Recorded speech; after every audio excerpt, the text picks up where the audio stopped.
Mi esposa me engañó con mi hermano y juntos ejecutaron un plan para vaciar nuestras cuentas bancarias, desviando miles de dólares durante meses a escondidas. Conocí a Sofía, por primera vez en la boda de un amigo hace 2 años. Tenía una energía que iluminaba cualquier lugar, era divertida, espontánea y muy atractiva. A pesar de la diferencia de edad, 8 años no son muchos, pero sí suficientes para haber crecido con referencias culturales, tecnológicas y conectamos de inmediato.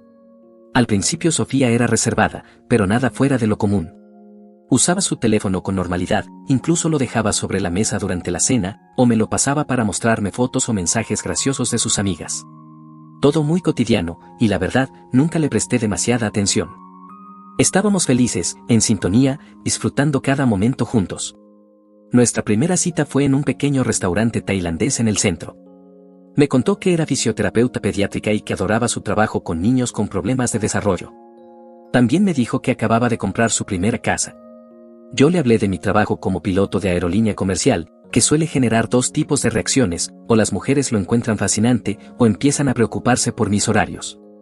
Ella simplemente asintió y me hizo preguntas sensatas como ¿cómo manejas los cambios de horario? ¿O alguna vez te has sentido asustado por condiciones climáticas difíciles? Nada de dramatismo ni idealizaciones, solo un interés genuino. Fue un alivio. Después de 1 año de relación, nos casamos el verano pasado. La boda fue maravillosa, salvo por mi hermano Mario. Él llegó con un traje arrugado, claramente prestado, y parecía que se había levantado recién de la cama. Lo mismo de siempre con él, 41 años, sin estabilidad, saltando de trabajo en trabajo, soñando con el próximo gran proyecto que nunca llega a nada. Durante la recepción, no hizo más que coquetear con una de las damas de honor de Sofía y tratar de convencer a mi primo de invertir en una criptomoneda que, según él, sería el próximo Bitcoin.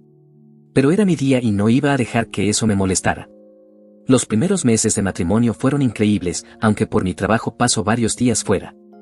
Cuando estoy en casa, aprovechamos al máximo, cocinamos juntos, vemos series, salimos a caminar los fines de semana. Sofía es maravillosa con los niños, muy paciente y cariñosa. Ya hablábamos de formar nuestra propia familia, incluso empezamos a planificar cómo convertir el cuarto de huéspedes en una habitación para bebé, mirando cunas en internet y eligiendo colores para las paredes. Todo parecía ir perfecto. Pero unos meses después de la boda, Mario me llamó en medio de un colapso emocional. Su esposa, Laura, se había cansado de su inestabilidad y quería separarse. Sinceramente, no me sorprendió. Mario no mantenía un empleo más de 3 meses desde hacía 5 años y pasaba la mayor parte del tiempo jugando videojuegos o haciendo trading, que siempre terminaba en pérdidas. Según él, Laura era exagerada por esperar que ayudara con los gastos del hogar. Ella no entiende mi visión, me decía. Estoy a punto de lograr algo enorme con esta estrategia de inversión. Lo mismo decía cuando intentaba lanzar un food truck, una tienda de droguería, un podcast de teorías conspirativas o una app para gamers. Ideas millonarias que nunca dieron frutos. Le ofrecí quedarse una semana en nuestra casa mientras resolvía su situación. Para mi sorpresa, Sofía no se molestó, incluso fue amable con él.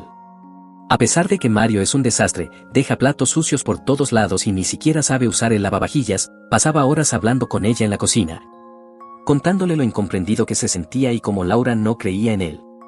Escuché fragmentos de esas charlas cuando estaba en casa entre vuelos. Sofía parecía realmente empática, le servía té, lo escuchaba con paciencia. En su momento me pareció tierno, más comprensiva de lo que yo hubiera sido. A esas alturas, ya conocía todas las historias tristes de Mario de memoria. La semana se alargó a 10 días hasta que finalmente encontró un sofá donde quedarse. Se despidió de Sofía entre lágrimas, abrazándola por un tiempo que me pareció excesivo y agradeciéndole por ver su verdadero yo. Yo solo puse los ojos en blanco. Mario siendo Mario. Pero ahora que lo pienso, fue ahí cuando todo empezó a cambiar. Un mes después de que Mario se fue, noté que Sofía empezó a actuar diferente con su teléfono. Nada demasiado evidente, pero sí raro. Empezó a dejarlo siempre boca abajo, incluso lo llevaba al baño. Cambió su patrón de desbloqueo por una contraseña más compleja. No le di mucha importancia. Todos tenemos fases con nuestros dispositivos, pensé. Quizás había leído algo sobre privacidad o tenía temas confidenciales por su trabajo con niños. Sin embargo, empecé a notar que recibía mensajes a altas horas de la noche, que se giraba levemente para contestarlos, y si entraba en la habitación mientras usaba el móvil, apagaba la pantalla rápidamente. Aún así, no me obsesioné. Nunca he sido celoso, siempre confié en ella. Una noche, mi vuelo final fue cancelado por problemas climáticos y volví a casa antes de lo previsto. Eran las 11 de la noche cuando llegué y encontré a Sofía sentada en la oscuridad, iluminada solo por la luz de su teléfono. Se sobresaltó al oír la puerta y bloqueó la pantalla al instante. «¡Qué susto me diste!», dijo riendo nerviosamente. «Pensé que llegabas mañana, cancelaron la última conexión». Dejé la maleta y pregunté, «¿Con quién hablabas tan tarde?». «Con alguien del trabajo, estábamos organizando citas para mañana», contestó rápido. No pensé mucho en eso en ese momento, pero luego me pregunté, ¿quién agenda pacientes a esa hora? ¿Y por qué se sobresaltó tanto? La verdadera señal de alerta llegó cuando le pedí los datos de acceso a nuestra cuenta bancaria conjunta, esa que creamos para los gastos del hogar. Siempre mantuvimos cuentas separadas para lo personal, pero esa era compartida. Le expliqué que quería revisar el saldo antes de comprar pasajes para visitar a mis padres por su aniversario. «¿Para qué los necesitas?», respondió a la defensiva. Me hizo esperar mientras ella misma revisaba la cuenta y me dio solo la cifra, pero jamás me compartió las credenciales. Un mes después, necesitábamos acceder a nuestra carpeta compartida en la nube por un tema de impuestos. Ella insistió en hacerlo y escribió la contraseña tan rápido y con la pantalla inclinada que no pude verla. «¿Podrías darme el acceso por si lo necesito después?», pregunté. «Es que hay cosas delicadas allí», dijo de forma vaga, «archivos de trabajo, datos de pacientes. Ya sabes que trabajo con niños, pero es nuestra carpeta compartida para los temas fiscales. No te estoy pidiendo la clave del portátil del trabajo». Se encogió de hombros. «Déjame encargarme, así es más fácil», dijo con naturalidad. Con eso, otro acceso quedó bajo su control. Se suponía que también tendría acceso, pero de pronto me había apartado por ese muro que llaman confianza. Durante ese tiempo, Mario me llamaba de vez en cuando para contarme cómo iba su separación con Laura. Por lo visto, ella se había vuelto rencorosa y le exigía que pagara su parte de la deuda en la tarjeta de crédito. También me contó que lo habían despedido de su último trabajo de medio tiempo en un depósito por llegar siempre tarde. Cosas típicas de Mario. Pero lo que me resultaba extraño era que no dejaba de preguntarme por Sofía. ¿Cómo estaba? ¿Seguía trabajando tanto? Me mencionaba a menudo. Al principio pensé que era simple gratitud por su hospitalidad durante su estadía con nosotros, pero su interés tenía algo raro. Empecé a sospechar que algo no encajaba, aunque no quería sacar conclusiones precipitadas. Tal vez Sofía estaba organizando una sorpresa para mí, o enfrentaba algo personal que aún no podía compartir. O quizá Mario simplemente estaba siendo el raro de siempre. Soy alguien analítico por naturaleza. Me dedico a pilotar aviones. Estoy entrenado para identificar patrones y anomalías sin caer en exageraciones, así que comencé a prestar más atención. Tomaba notas mentales de cada pequeño incidente hasta que ocurrió lo del accidente. Mario me llamó con voz débil y dramática para decirme que había tenido un choque. No fue nada fatal, pero lo suficiente para llevarlo al hospital. Y claro, sin seguro. ¿Por qué haría algo responsable, verdad? Corrí sin pensarlo al hospital del condado. En la prisa, olvidé mi teléfono en casa, así que pedí prestado el de Sofía para llamar a mi hermana, que también estaba en el hospital, pero en otra área. Cuando se lo pedí, Sofía cubrió el dispositivo con la mano, como si quisiera esconderlo. Le expliqué que era importante, y después de un suspiro largo y molesto, me lo entregó, pero no sin antes cerrar varias aplicaciones de golpe y advertirme que no revisara nada más. Hice la llamada, desconcertado por su reacción, pero intenté concentrarme en lo que pasaba con Mario. Al llegar, algo me olió mal. Mario estaba en una sala de consulta normal, no en urgencias. Tenía una venda en el brazo, pero parecía estar perfectamente bien. Una enfermera me dijo que él había llegado por su cuenta para ser atendido, no que lo hubieran traído tras un accidente. Cuando le pregunté qué le había pasado, me contó una historia vaga y confusa, que lo atropelló una bicicleta, o un coche, o alguien saliendo en reversa de una cochera. Los detalles cambiaban constantemente. Cuando mi hermana llegó, también se mostró confundida por la urgencia de mi llamada y me dijo en voz baja, pensé que se estaba muriendo o algo así, pero esto parece una visita médica normal. Esa noche, después de que Mario se fue a dormir a casa de un amigo, ni siquiera se quedó en el hospital, decidí hablar con Sofía directamente. ¿Por qué no me dejaste ver tu teléfono de inmediato?, le pregunté, y ¿por qué nunca compartes tus contraseñas conmigo? Ella ni siquiera levantó la vista de la pantalla y respondió sin emoción. Creo en la privacidad dentro de las relaciones. ¿Incluso con tu esposo? ¿Incluso en cuentas compartidas? Suspiró con fastidio y me dijo. Por favor, Alex. Los hombres de verdad no necesitan contraseñas. Los hombres de verdad confían en sus esposas y no invaden su privacidad. Deja de ser paranoico.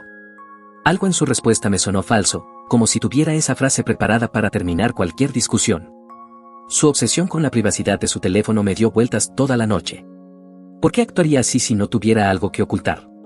No pude dormir. Esa idea no me dejaba en paz. Los hombres de verdad no necesitan contraseñas, no encajaba. No era solo el teléfono, era el secreto que había alrededor de nuestras cuentas, la vibra extraña entre ella y Mario, el accidente que parecía fingido, demasiadas piezas sueltas sin formar una imagen clara. Pero sabía que necesitaba más información antes de actuar. No quería acusarla sin pruebas. En nuestro estado, el divorcio se puede hacer sin culpa, así que incluso si descubría algo, no tendría peso legal. Pero que yo no tuviera acceso a nuestras cuentas conjuntas sí era un problema práctico.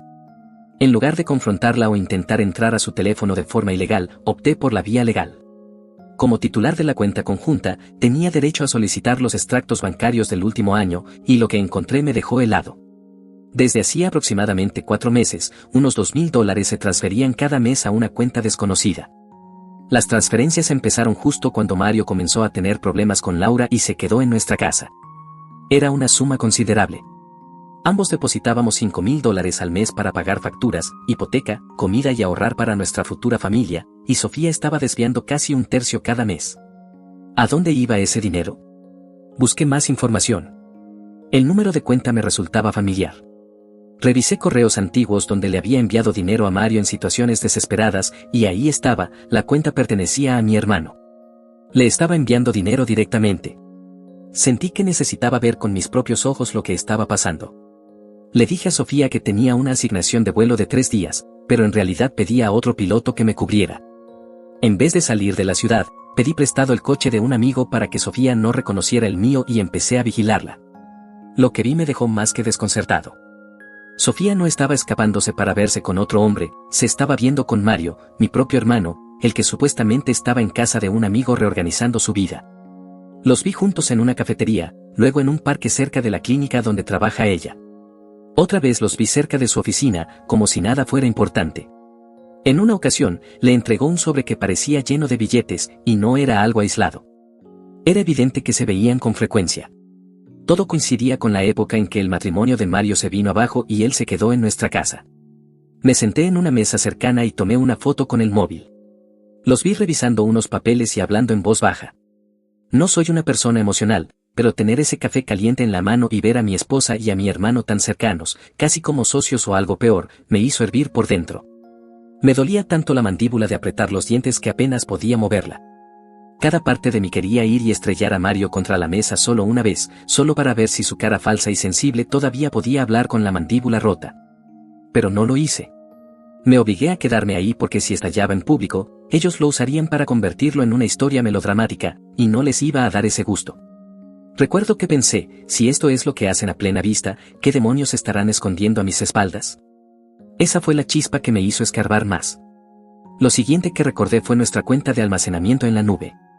Sofía la había configurado, pero yo también estaba registrado.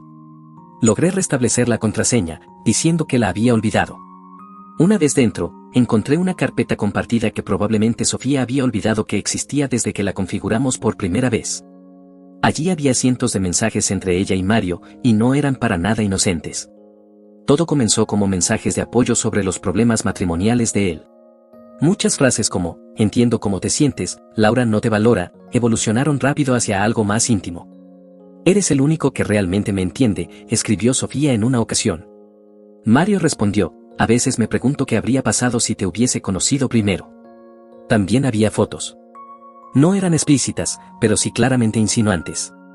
Sofía en una bañera cubierta estratégicamente por burbujas, Sofía con lencería que yo jamás había visto. Fotos que claramente no estaban destinadas a mí. Las fechas mostraban que todo empezó justo la semana en que Mario se quedó en nuestra casa, cuando su matrimonio se venía abajo y él estaba más vulnerable.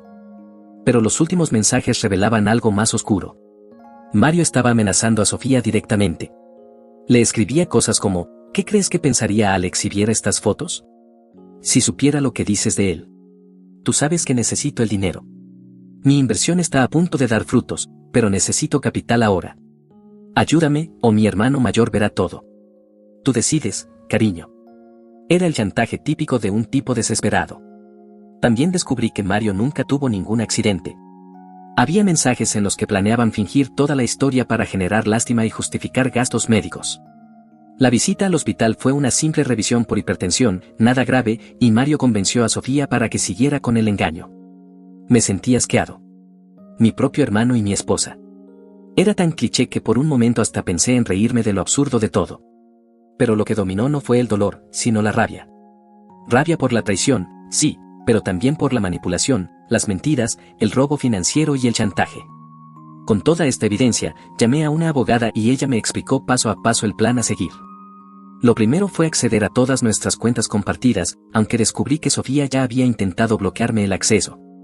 Imprimí cada transferencia que había hecho a la cuenta de Mario y saqué copias de todo. Luego transferí exactamente la mitad del dinero restante a una cuenta nueva a mi nombre. Todo quedó respaldado legalmente por mi abogada, en caso de que el asunto escalara. Empaqué mis documentos, pasaporte, identificaciones y todo lo que no quería que desapareciera. De repente, reservé un apartamento amueblado en el otro extremo de la ciudad. Quería una salida limpia, sin drama ni confrontaciones. Durante todo ese tiempo no le dije nada ni a Sofía ni a Mario. Me limité a observar, guardar evidencia y planificar. No iba a dejar que las emociones arruinaran el proceso. Actuaría con estrategia, frialdad y sobre todo, dentro del marco legal. Esperé al miércoles, cuando Sofía saliera a su clase de yoga. Entonces tomé la ropa esencial y mis documentos personales. Dejé nuestro álbum de bodas abierto sobre la mesa de la cocina, en una foto donde intercambiábamos los votos. Encima puse la llave de la casa y una carta de mi abogada que explicaba que había iniciado el proceso de divorcio por irregularidades financieras, con evidencia de los fondos desviados. Escribí que me alojaría en otro lugar de forma temporal y que a partir de ese momento toda comunicación debía hacerse a través de nuestros abogados, cuyos datos estaban ahí mismo. No mencioné nada sobre el romance ni el chantaje, solo los aspectos financieros, que eran los más importantes legalmente. Al mediodía, mi teléfono comenzó a llenarse de llamadas de Sofía. No respondí. Luego llegaron los mensajes: ¿dónde estás? ¿Por qué te llevaste tus cosas? ¿Qué está pasando? Llámame ahora. Cada uno más desesperado que el anterior, pero ninguno reconocía lo que había hecho. Por la tarde, el tono cambió. Por favor, ven a casa. Tenemos que hablar. Estás malinterpretando todo, Alex. Puedo explicártelo. No hagas esto, me dijo Sofía, desesperada. Pero yo me mantuve en silencio, siguiendo el consejo de mi abogada. Fue una de las cosas más difíciles que he hecho, no reaccionar, no pedir explicaciones, no explotar por la rabia y el dolor. Sabía que si me dejaba llevar, solo empeoraría las cosas. Al día siguiente, mi abogada le envió a Sofía la notificación formal del proceso de divorcio, mencionando la mala gestión financiera y presentando todas las pruebas. Entonces sus mensajes se volvieron frenéticos. ¿Cómo te atreves a espiarme?, me escribió. Esas transferencias no son lo que crees. No tenías derecho a invadir mi privacidad. Luego vino el clásico intento de justificarlo todo. Nunca entenderás por lo que he pasado. Tu hermano no me dio opción. Ahí estaba la confesión, aunque disfrazada. Decidí romper el silencio con un solo mensaje. Lo sé todo, Sofía.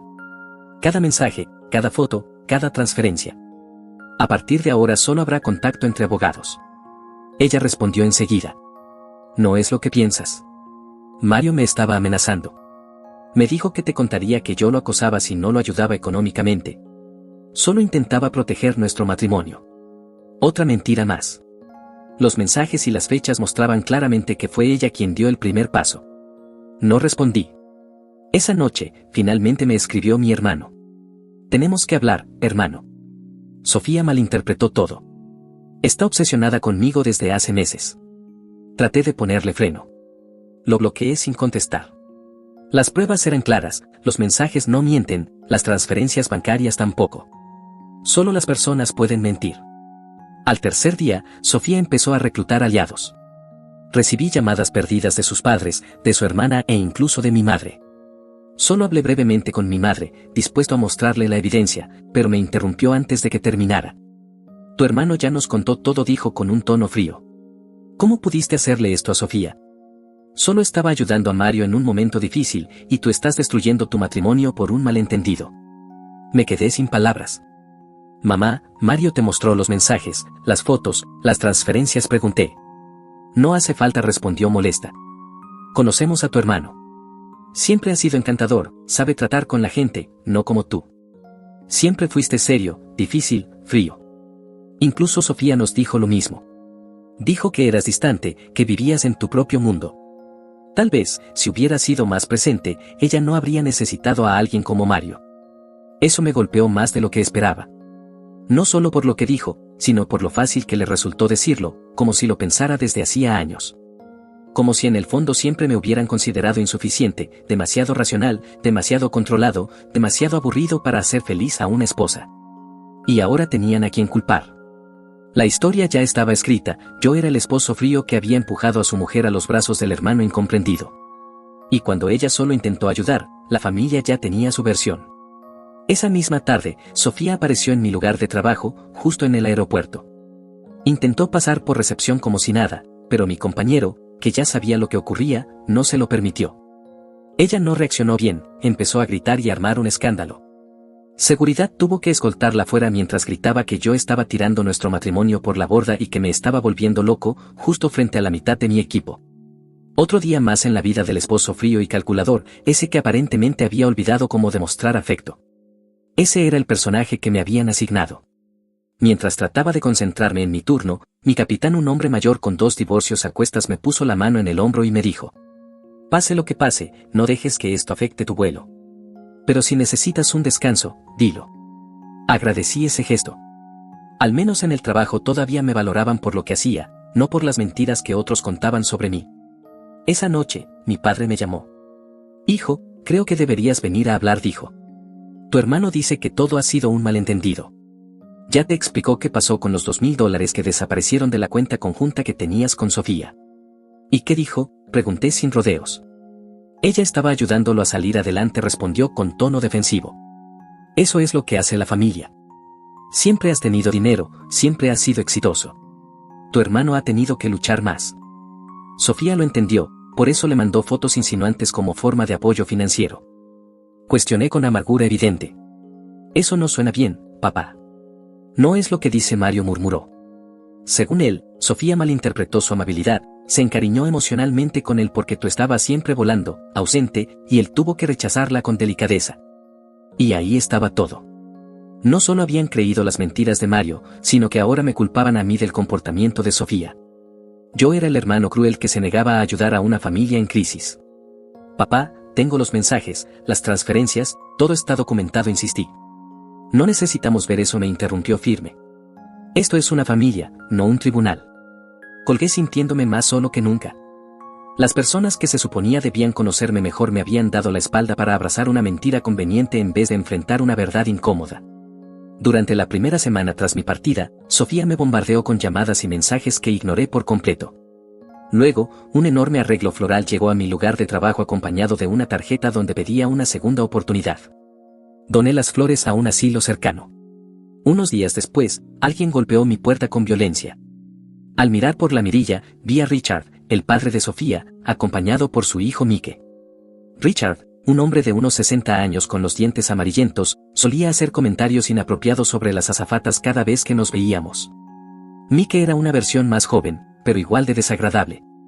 Sabemos que estás ahí, gritó Richard desde el pasillo. Da la cara como un hombre.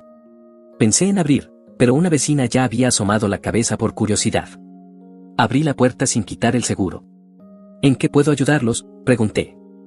Impidiéndoles el paso, escupió Richard, con el rostro rojo.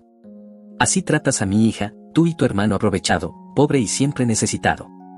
Después de todo lo que ella hizo por ti, simplemente te vas y te escondes como un cobarde. Mike cruzó los brazos intentando parecer intimidante. Sofía está destrozada, no puede ni levantarse de la cama, dijo. Lamento que hayan venido, respondí con calma. A partir de ahora, toda comunicación debe ser a través de los abogados. ¿Abogados?, bufó Richard. Escuchen al gran piloto, demasiado importante como para resolver problemas familiares como la gente normal. Tu hermano manipuló a Sofía, añadió Mike. Siempre has sido confiada y Mario aprovechó eso. Tengo pruebas, con fecha y hora, de quién inició qué, cuándo y cómo dije. Transferencias, mensajes, fotos, todo está respaldado. Richard bajó la cabeza un instante. Ustedes, los tipos fríos y analíticos, son todos iguales. No entienden las emociones humanas. Mi hija cometió un error y tú la desechas como basura, un error. Casi me reí. Meses de engaños, miles de dólares robados, fotos explícitas enviadas a mi hermano y un plan para fingir una emergencia médica. Eso es una larga lista para una sola equivocación. Mike dio un paso hacia mí. ¿Te crees mejor que nosotros, mejor que ella? Esto se terminó. Salgan antes de que llame a seguridad, interrumpí. Cerré la puerta mientras Richard seguía hablando. A través de la madera escuché a Mike murmurar algo sobre darme una lección, pero al final se marcharon. Me apoyé contra la puerta, preguntándome si alguien alguna vez se detendría a ver los hechos reales en lugar de aferrarse a la historia que habían creado para proteger a Sofía. Pero lo que no esperaba ocurrió días después. Laura, la esposa de Mario, me contactó a través de mi abogado. Había encontrado algunos mensajes y quería compartir información conmigo. Acordamos reunirnos en el despacho legal para documentar todo correctamente. Laura lucía agotada, con ojeras profundas, pero tenía una determinación admirable. Me contó que había descubierto mensajes en la laptop que compartía con Mario. Él había olvidado cerrar su cuenta en la nube y allí estaban las fotos que Sofía le envió, junto con mensajes burlones sobre mí. Es tan ingenuo, da pena, había escrito Sofía. Sí, los hombres de verdad no necesitan contraseñas, respondió Mario, acompañado de un emoji riéndose. Un chiste privado a mi costa. Laura también tenía estados de cuenta que mostraban depósitos de Sofía, dinero que Mario había dicho que eran inversiones para un nuevo negocio. Ella estaba preparando el divorcio con pruebas de fraude financiero. Solo quería que supieras que no estás loco, me dijo en voz baja. Mario siempre ha sido así, manipulador, mentiroso, aprovechado. Yo pasé años justificándolo, esperando que cambiara, pero nunca lo hizo. Le agradecí su valentía por presentarse. Había algo extraño, pero reconfortante, en compartir esa traición. Salí de esa reunión pensando que ya no intentaría convencer a nadie más, que mi familia creería lo que necesitara para dormir tranquilos. Yo tenía la verdad, los documentos y, por fin, algo de paz. Pero 2 días después, mis padres volvieron a llamarme. Querían que nos reuniéramos en familia. Al principio, estuve dispuesto a ignorarlos. Ya había visto hasta dónde podía llegar su negación, pero una pequeña parte de mí sentía curiosidad. ¿Qué nuevo giro habrían inventado esta vez para justificarlo todo? Contra todo juicio lógico, acepté ir. No para defenderme ni para justificarme, sino para ver hasta qué punto estaban dispuestos a llegar con tal de proteger al hijo modelo y a la mujer que me había traicionado. Cuando llegué a casa de mis padres, Mario estaba sentado en el sofá junto a Sofía. Los dos tenían el rostro apagado, como si estuvieran emocionalmente agotados. Mi madre, en un intento absurdo por mantener las apariencias, había preparado una mesa con bocadillos que nadie se atrevía a tocar. Mi padre, de pie junto a la chimenea, trataba de adoptar una postura autoritaria, como si eso le diera algún control sobre lo que ocurría. Alex, dijo mi madre con voz suave, casi condescendiente, creemos que estás tomando decisiones precipitadas. La familia debería resolver esto junta. Sofía, entre lágrimas, asintió.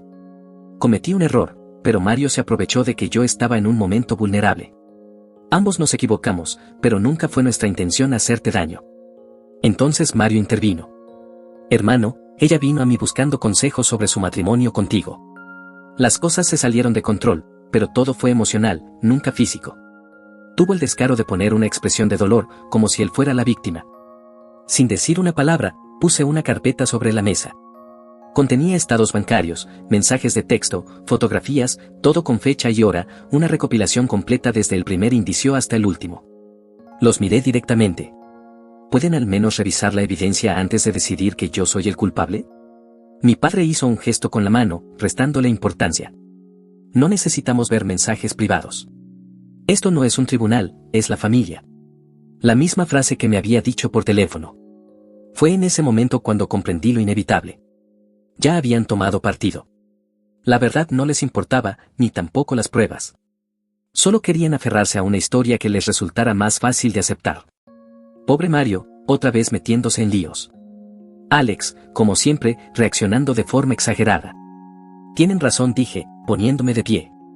Esto no es un tribunal, pero ya presenté cargos formales contra Mario por fraude y extorsión, y he iniciado el divorcio con Sofía por mala conducta financiera e infidelidad. La evidencia fue entregada al fiscal hace 2 días. Mario se quedó sin color en el rostro. Sofía soltó un leve jadeo. No lo haría, susurró él. Eres mi hermano, respondí, y ella era mi esposa. Curioso como eso no detuvo a ninguno de los dos. Salí sin mirar atrás, ignorando sus ruegos. Hay puentes que simplemente no valen la pena reparar. Han pasado ya 2 meses desde que me alejé definitivamente de la casa de mis padres. El proceso de divorcio está en marcha y los cargos penales contra Mario siguen su curso, con pruebas contundentes. Sofía ha ido cambiando de estrategia, primero súplicas, luego amenazas, y ahora intentos de negociación. Su última propuesta, transmitida por su abogada, fue que testificaría contra Mario si yo aceptaba no contarle a nadie el verdadero motivo de nuestro divorcio. Estaba preocupada por su imagen. Rechacé el trato. No por venganza, sino por principios. No pienso mentir para proteger a quien me traicionó de esa forma. Hace un par de semanas, recibí mis pertenencias empacadas por una empresa que contraté para evitar contacto directo con Sofía. Entre las cajas había una pequeña que contenía recuerdos, tarjetas de cumpleaños que le había escrito, entradas a conciertos de nuestras citas, el reloj que le regalé el día de la boda. Un patético intento de manipulación emocional. Al fondo había una carta escrita a mano, 10 páginas llenas de excusas, justificaciones y súplicas de comprensión. Leí cada palabra, como me aconsejó mi abogado. Documentamos todo y la añadimos al expediente. La carta, en esencia, admitía la relación inapropiada con Mario. Aunque intentaba pintarlo como si él la hubiese manipulado mientras ella atravesaba una etapa de debilidad, afirmaba que yo era distante y que estaba obsesionado con mi carrera. Como si eso justificara que me engañara y enviara dinero a mi hermano. Claro, todo culpa mía. Corté todo contacto con mi familia. Mis padres intentaron comunicarse varias veces, cada mensaje más desesperado que el anterior. No fue hasta que se presentaron oficialmente las pruebas en el proceso judicial que vieron la magnitud de lo que había ocurrido, fotos explícitas, mensajes amenazantes, transferencias bancarias, todo al descubierto. Hace una semana, recibí una carta formal de disculpas de su parte. No la respondí. El divorcio de Mario ha sido un desastre. Laura, su esposa, está usando los mensajes y fotografías de Sofía como evidencia en su propia demanda, además de presentar cargos por fraude financiero. Lo echaron del sofá de un amigo y, según me han contado, está durmiendo en su coche. Y cuando también le embargaron el vehículo porque obviamente tampoco estaba pagando, terminó mudándose al sótano de mis padres. A los 41 años, volviendo al lugar donde pasó buena parte de su vida adulta, mantenido por mamá y papá. La imagen que Sofía construyó durante años también se vino abajo. Amigos en común me contactaron para pedirme disculpas por haber creído su versión. En su trabajo, fue puesta en periodo de prueba, ya que como pediatra, su conducta ética es tomada muy en serio. Perdió su reputación, su matrimonio y la mayoría de sus amistades. Por mi parte, me mudé a otro apartamento en el extremo opuesto de la ciudad. La aerolínea me asignó una mejor ruta, en parte porque mi jefe valoró cómo manejé profesionalmente la situación. Retomé amistades que había descuidado y volví a tocar la guitarra, un pasatiempo que había dejado porque a Sofía le parecía molesto. Ahora estoy en proceso de comprar una cabaña en la montaña, un sueño que siempre tuve y que Sofía rechazaba por considerarlo demasiado aislado. Por primera vez en años, estoy tomando decisiones pensando solo en mí. El divorcio se formaliza el mes que viene. Sofía ha sido obligada a devolver el dinero desviado con intereses, y los bienes restantes se están dividiendo según la ley. Aún tengo momentos de rabia y tristeza por lo que pudo haber sido. Incluso llegamos a hablar de formar una familia. Pero en el fondo, me siento aliviado de haber descubierto la verdad antes de que eso ocurriera. La lección más valiosa de todo esto, hay que confiar en el instinto. Cuando algo te parece mal constantemente, probablemente lo está. Los hombres de verdad no necesitan contraseñas, tal vez. Pero los hombres de verdad también saben cuando es momento de marcharse. Y me convertí en papá de un perro. Adopté a un mestizo con orejas disparejas que bauticé como Radar. La mejor decisión que tomé. No me pide contraseñas ni me roba dinero. Y también estoy saliendo con una azafata increíblemente atractiva de origen internacional. Nada serio, solo estoy disfrutando de volver a ser soltero. La primera noche que salimos, dejó su teléfono sobre la mesa cuando fue a la cocina. No lo volteó, no se lo llevó. Nada. Es curioso cómo un gesto tan simple puede decir tanto después del circo que viví con Sofía.